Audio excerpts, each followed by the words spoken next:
Hello dear students and viewers, welcome back again Lux classes. Today we are going to discuss another very important topic, that is the intermediate filaments, that is known as IFS. Intermediate filaments, that is the third component of the cytoskeleton. So what is the introduction regarding the intermediate filaments? What is the structure of the intermediate filaments? What is the classification of the intermediate, and what are the various kind of proteins are found in the intermediate filaments, along with what is the function of the intermediate filaments, we will discuss in this particular topic. So the first of all, what is intermediate filaments? Now let us move forward. Intermediate filaments are solid. जितने भी intermediate filaments होते हैं वो solid होते हैं. Smooth unbranched filaments, जितने भी intermediate filaments होते हैं, as we have already mention that intermediate filaments they are comes under the heading of cytoskeleton. These are the third components which makes the cytoskeleton of cell. As we know that the cytoskeleton is present inside the cytoplasm of the cell that provide the mechanical support to the cell along with providing the structure and shape of the cell. So the intermediate filaments are the solid. इस तरह से जो intermediate filaments होते हैं वो solid होते हैं. They are smooth, वे चिकने होते हैं. अनब्रांच्ड फिलामेंट्स होते हैं. अनब्रांच माने होता है जो बिना शाखा की. फिलामेंट माने तंतु होते हैं. They have a diameter of 10 nanometre. इनका जो व्यास होता है वो 10 नैनोमीटर होता है. Intermediate filaments forms an elaborate network in the cytoplasm. Intermediate filaments जो होती हैं वे ज़्यादातर कोशिकाओं के अंदर बहुत बृहद इंटरमीडिएट फिलामेंट्स के जाल बना लेते हैं. दूसरे शब्दों में कहेंगे कि ज़्यादातर कोशिकाओं की जो साइटोप्लाज्म होती हैं उन कोशिकाओं की साइटोप्लाज्म में बहुत सारी इंटरमीडिएट फिलामेंट्स बृहद रूप में फैल करके एक नेटवर्क बना लेते हैं. Extending from a ring structure the surrounding the nucleus to the plasma membrane. और जितने भी इंटरमीडिएट फिलामेंट्स होते हैं they are extending from a ring. जितने भी इंटरमीडिएट फिलामेंट्स होते हैं वो रिंग लाइक स्ट्रक्चर से फैले होते हैं. रिंग लाइक स्ट्रक्चर यानी रिंग लाइक संरचना से फैले होते हैं. And they are found surrounding to the nucleus. और वह न्यूक्लियस यानी केंद्रक के चारों ओर पाए जाते हैं. और केंद्रक के चारों ओर पाए जाने से लेकर के प्लाज्मा मेम्ब्रेन से वे अटैच होते हैं. Now we are talking about the structure of intermediate filaments. अब हम बात करेंगे कि इंटरमीडिएट फिलामेंट्स के स्ट्रक्चर्स क्या हैं. What is the structures of the intermediate filaments. We will discuss here about the structures now. What is the structure of the intermediate filaments. As far as concerned about the structure of the intermediate filaments, structure के बारे में जहाँ तक बात है, all the points which will be mentioned here very clearly.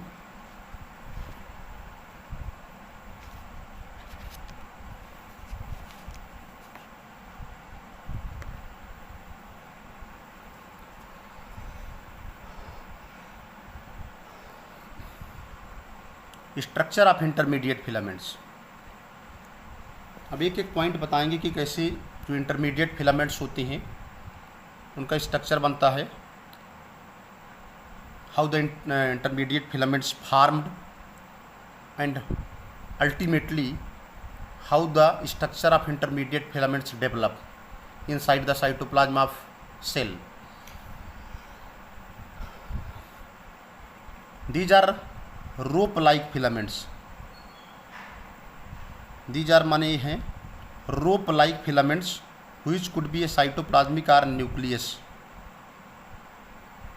एक जो है पंक्ति जैसे लाइन जैसे फिलामेंट्स होते हैं जो कि या तो साइटोप्लाज्म में पाए जाते हैं या तो न्यूक्लियस में पाए जाते हैं. These are termed as intermediate filaments. इनको इंटरमीडिएट फिलामेंट्स जो कहा जाता है. These are termed as intermediate filaments. Then question is that why they are known as intermediate filaments. Question ये भी कि इनको इंटरमीडिएट फिलामेंट्स कहते ही क्यों हैं, ये भी क्वेश्चन है. why they are known as intermediate filaments?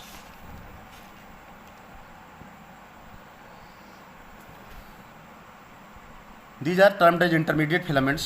इनको intermediate filaments इसलिए कहा जाता है as their size is intermediate between the microfilaments and microtubule. इनको intermediate filaments इसलिए कहा जाता है. These are termed as intermediate filaments. इनको intermediate filaments इसलिए कहा जाता है as माने जैसे कि, their size माने उनका आकार, क्योंकि जो intermediate filaments होते हैं उनका जो आकार होता है वह intermediate होता है. उनका आकार जो है मध्यम होता है. मध्यम का मतलब होता है between the microfilaments and microtubule. जैसे कि मैं इसके पहले डिस्कशन कर चुका हूँ. Before this lecture we have already discuss about the microtubule as well as microfilaments. Intermediate filament is the third components that comes under the heading of cytoplasmic, that comes under the heading of cytoskeleton. And this intermediate filaments, as the name intermediate filaments indicated that their size is intermediate between the microtubule and microfilaments. इसको intermediate filament इसीलिए कहते हैं, ये बीच का तंतु इसीलिए कहलाता है क्योंकि इसका जो आकार होता है वो माइक्रोट्यूब्यूल और माइक्रोफिलामेंट्स के बीच का होता है.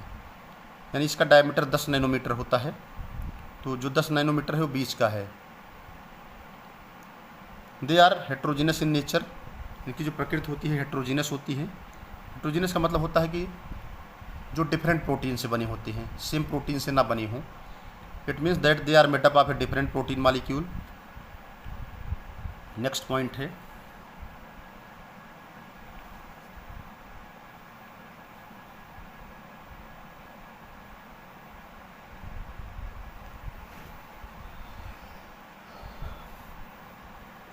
These filaments do not bind to the nucleotides. ये बहुत इंपॉर्टेंट पॉइंट्स है. These are very very important points, क्योंकि इसके पहले जो भी हमने माइक्रोट्यूब्यूल या माइक्रोफिलामेंट्स के बारे में डिस्कशन किया था उसके जो फिलामेंट्स होते थे वो न्यूक्लियोटाइड से बाइंड करते थे. But the important things regarding the intermediate filament is that इसके फिलामेंट्स जो होते हैं वो न्यूक्लियोटाइड से बाइंड नहीं करते हैं. So their assembly does not involve the hydrolysis of ATP और जीटीपी. इस तरह से इनकी जो असेंबली है, so their assembly does not involve. इस तरह से जो इंटरमीडिएट फिलामेंट्स आपस में असेंबल्ड करते हैं, जब इंटरमीडिएट फिलामेंट्स आपस में जुड़ते हैं तो उसमें एटीपी की हाइड्रोलिसिस नहीं होती है अथवा जीटीपी की हाइड्रोलिसिस नहीं होती है, जैसा कि माइक्रोफिलामेंट और माइक्रोट्यूब्यूल में पाई जाती है. नेक्स्ट पॉइंट है they are flexible and have greater tensile strength. ये फ्लेक्सिबल होते हैं और उनके पास जो है बहुत ज़्यादा लचीलापन की शक्ति होती है, मजबूती होती है. व्हेन स्ट्रेस, जब वो खींचते हैं या जब इस पर दबाव पड़ता है, दे डिफार्म, वो अपने स्वरूप को बदल देते हैं. बट डू नॉट रप्चर, लेकिन वो टूटते नहीं हैं. Intermediate filaments attach to the nuclear envelope at one end. जितने भी इंटरमीडिएट फिलामेंट्स होते हैं, जितने भी इंटरमीडिएट फिलामेंट्स होते हैं वह एक तरफ तो न्यूक्लियर एनवेलप से जुड़े होते हैं, या दूसरे शब्दों में कहेंगे कि जितने भी इंटरमीडिएट फिलामेंट्स होते हैं उनका एक सिरा जा कर के न्यूक्लियर एनवेलप यानी न्यूक्लियर मेम्ब्रेन पर ख़त्म होता है and the outer margin of the cell, और जो दूसरा सिरा होता है and the outer margin of the cell at the other end by the desmosome. ठीक है, तो इंटरमीडिएट फिलामेंट्स का जो सिरा होता है वह या तो न्यूक्लियर एनवेलप पर ख़त्म होता है, उसका एक सिरा न्यूक्लियर एनवेलप पर ख़त्म होता है, अथवा कोशा के आउटर मार्जिन पर ख़त्म होता है, और दूसरा सिरा जो होता है डेस्मोसोम पर ख़त्म होता है या हेमी डेस्मोसोम पर ख़त्म होता है. Desmosome is the connection of cell when the cell join together forming the desmosome, that is the cell junction. Next point है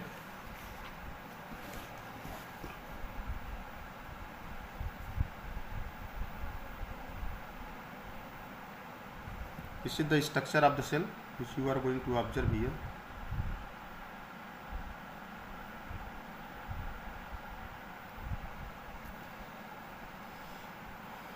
This is the structure of intermediate tubule. These are the tubule-like structure. But now I would like to explain about the intermediate, how the structure of the intermediate filaments will be formed.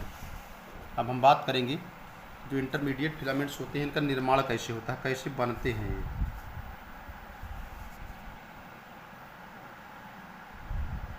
How the structure of the intermediate filaments formed.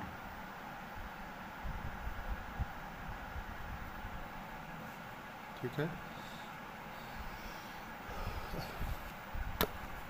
Very important points. अभी बताएंगे कि इसमें कैसे intermediate filaments बनते ही हैं।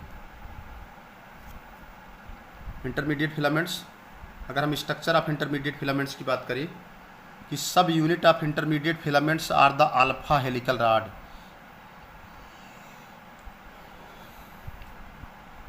अगर हम structure of intermediate filaments की बात करें, subunit of the intermediate filaments are the alpha helical rod. जो इंटरमीडिएट फिलामेंट्स की सब यूनिट होती हैं वो अल्फा हेलिकल होती हैं और वह रॉड लाइक होती हैं। ठीक है, आगे बात करते हैं। अब क्या होगा,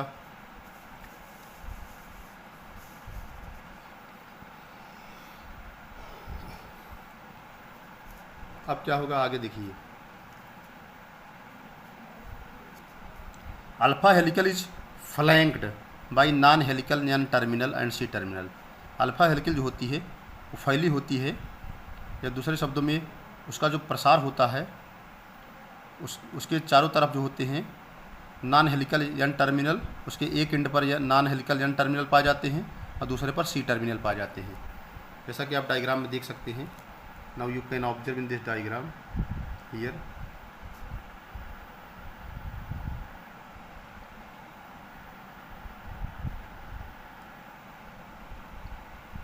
ओके,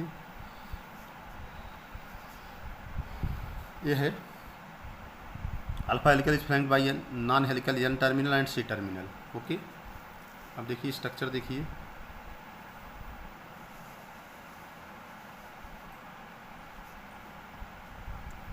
ये जो है ये अल्फा हेलिकल है जो कि एक पॉलीपेप्टाइड है, सेंट्रल रॉड डोमेन है, और इसके दो टर्मिनल हैं, एक एन टर्मिनल है, टर्मिनल पर्टेनिंग टू एंड, जो अल्फा हेलिकल पॉलीपेप्टाइड है जिसका ये सेंट्रल रॉड डोमेन है। This is the structure of the alpha helical polypeptide, this is the central rod domain, and this is the N terminal and this is the C terminal. N terminal means amino terminal pertaining to the end where the alpha helical is going to be end, और यहाँ पर एक C terminal है जहाँ पर alpha helical जो है समाप्त हो रही है। दो टर्मिनल पाए जाते हैं, यह अल्फा हेलिकल है, पॉलीपेप्टाइड चेन है, यहाँ पर सेंट्रल रॉड डोमेन है। ठीक है, नेक्स्ट है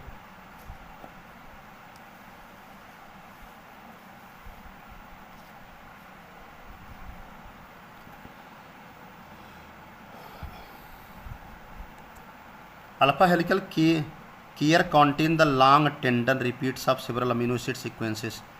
अल्फा हेलिकल केयर कॉन्टेन का मतलब होता है अल्फा हेलिकल केयर जो होती है उसके अंदर बहुत सारे सेवरल अमीनो एसिड्स के जो सीक्वेंसेस होते हैं वो बारंबार रिपीट करते हैं और बना लेते हैं हेप्टाइड रिपीट्स। आगे है stages in the formation of intermediate filaments. ये कुछ स्टेप हैं जिनके द्वारा हम बताएंगे कि कैसे इंटरमीडिएट फिलामेंट्स का निर्माण होता है। These are the some steps by which we have better information about the formation of the intermediate filaments. First one है मोनोमर, जिसको हम सिंगल पॉलीपेप्टाइड चेन कहते हैं। जितने भी मोनोमर्स होते हैं, जितने सिंगल पॉलीपेप्टाइड चेन होते हैं वो क्या करते हैं, पहले सिंगल पॉलीपेप्टाइड चेन यानी जो मोनोमर होते हैं वो डाइमर बनाते हैं। Monomer that is present in the form of single polypeptide chain and the two monomer unit they are joined together with each other and forming the dimer। तो monomer जो है आपस में मिलकर के डाइमर बनाते हैं। Two polypeptide chains they are coiled around each other. Two polypeptide chain जो होती है एक दूसरे के चारों तरफ जो है घूम जाती है। टेट्रा, फिर दो पॉलीपेप्टाइड चेन आपस में जुड़ के बना लेती हैं tetramer. Two dimers arrange in the opposite orientation. Two जो है पॉलीपेप्टाइड, टेट्रामर का मतलब होता है दो डाइमर जो होते हैं आपस में विपरीत ओरिएंटेशन में जुड़ जाते हैं। इसके बाद जो है फिर बनाते हैं प्रोटोफिलामेंट्स फॉर्मेशन हो जाएगा, और प्रोटोफिलामेंट फॉर्मेशन से बन जाएंगे intermediate filaments. So this is the formation how the intermediate filaments will be form. इस तरह से इंटरमीडिएट फिलामेंट्स का निर्माण होता है। So we have explain about the structure of the intermediate filaments along with the how the formation of the intermediate occurs. Now we will discuss about the classification of the intermediate filaments in this section. What is the classification of the intermediate filaments? अब हम बात करेंगे कि intermediate filaments का classification क्या होता है।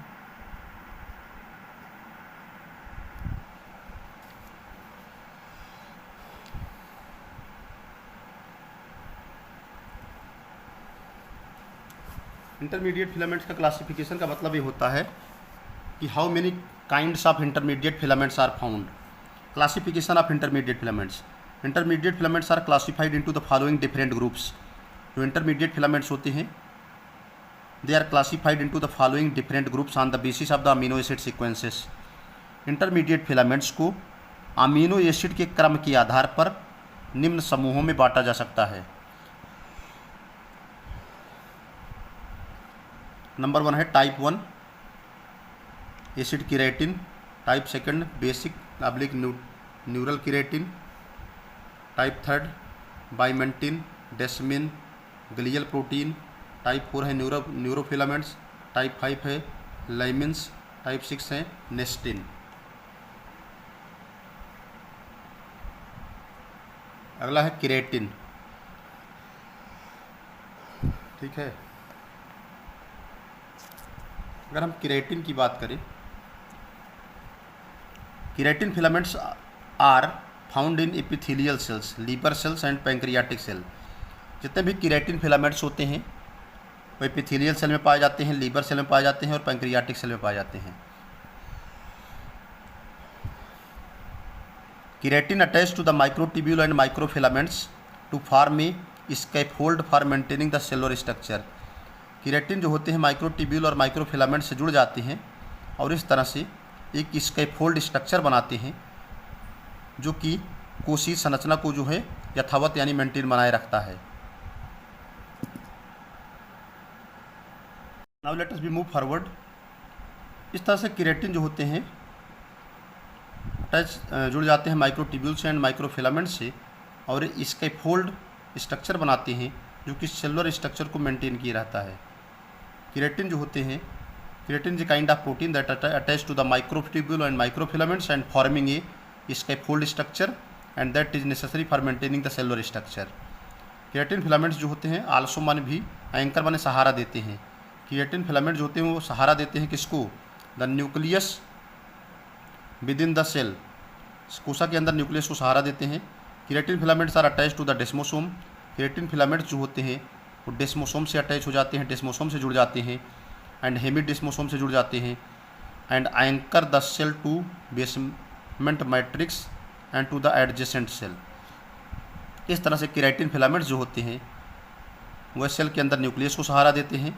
Keratin filaments जो होते हैं डेस्मोसोम से अटैच हो जाते हैं, हेमिडेस्मोसोम से अटैच हो जाते हैं और इस तरह से सेल को जो है सहारा देते हैं और anchor to the cell to the basement matrix. इस तरह से सेल को बेसमेंट मैट्रिक्स से जुड़ने में सहारा देते हैं और सेल को दूसरे बगल की कोशिकाओं से जुड़ने में भी मदद करते हैं। नेक्स्ट है डेस्मिन। ठीक है,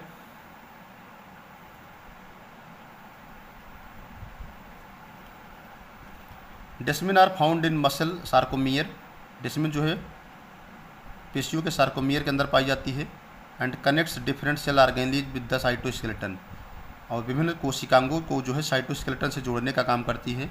एंड एंकर, एंकर माने सहारा देना, और सहारा देती है किसको? And anchors actin myosin filaments to each other. And anchor माने सहारा देती है, किसको सहारा देती है? देखिए, and anchors actin myosin filaments to each other, और इस तरह से एक्टिन और मायोसिन फिलामेंट्स को एक दूसरे को सहारा देती है and to the plasma membrane, और प्लाज्मा मेम्ब्रेन को भी सहारा देती है। नेक्स्ट जो है प्रोटीन है बाइमेंटिन।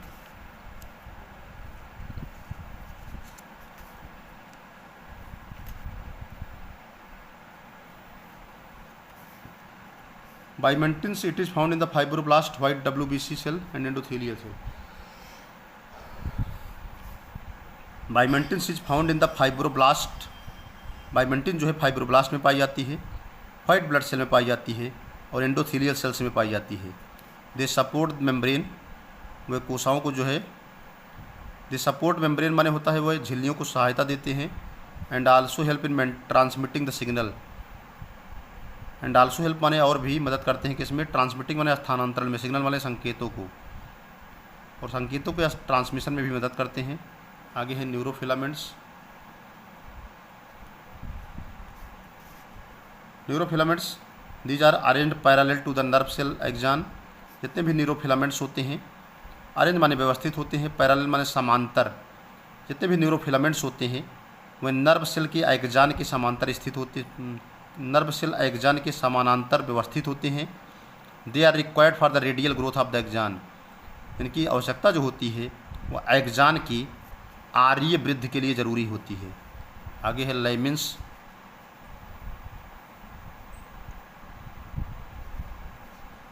Lamins are intermediate filaments in the nucleus.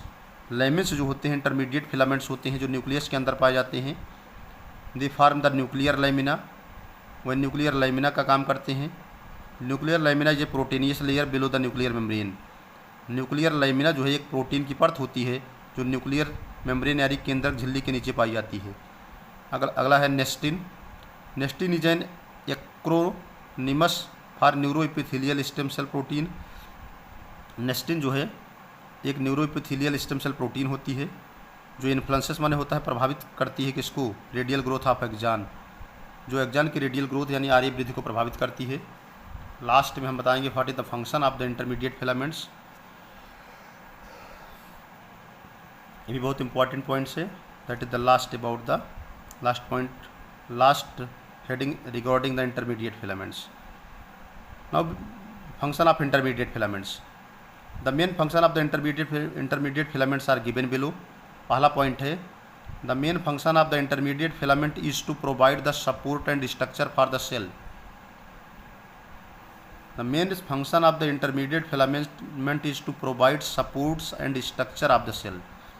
जो सबसे महत्वपूर्ण फंक्शन, जो सबसे महत्वपूर्ण कार्य होता है इंटरमीडिएट फिलामेंट्स का, वह कोशिका की संरचना को सपोर्ट देना, कोशिका की संरचना को सहारा देना और साथ में ही, ठीक है, कोशिका को सहारा देना, यानी सेल को सपोर्ट करना और सेल की स्ट्रक्चर यानी कोशिका के निर्माण में, कोशिका के निर्माण में सपोर्ट करना, कोशिका के निर्माण में मदद करना। Cell support and support to the formation of the structure of the cell. अगला है the intermediate filaments are a permanent part of the cytoskeleton. जो इंटरमीडिएट फिलामेंट्स होते हैं वो साइटोस्केलेटन के एक अस्थायी हिस्से होते हैं। एंड हेल्प्स और मदद करते हैं provide the structure for the cell, और किसी भी कोशिका की संरचना को प्रोवाइड माने प्रदान करते हैं, स्ट्रक्चर माने संरचना। किसी भी कोशिका की संरचना जो होती है वो किसी भी कोशिका की जो संरचना होती है वो इंटरमीडिएट फिलामेंट्स के द्वारा ही प्रदान की जाती है। या दूसरे शब्दों में कहेंगे किसी भी कोशिका की जो संरचना होती है वो इंटरमीडिएट फिलामेंट्स के द्वारा ही बनती है। एंकरिंग ऑर्गेनली, कोशिकांगों को सहारा देते हैं। एंकरिंग माने सहारा देना, जितने भी कोशिकांग होते हैं सेल के अंदर उनको सहारा देते हैं। IFS anchor intracellular organelles in place.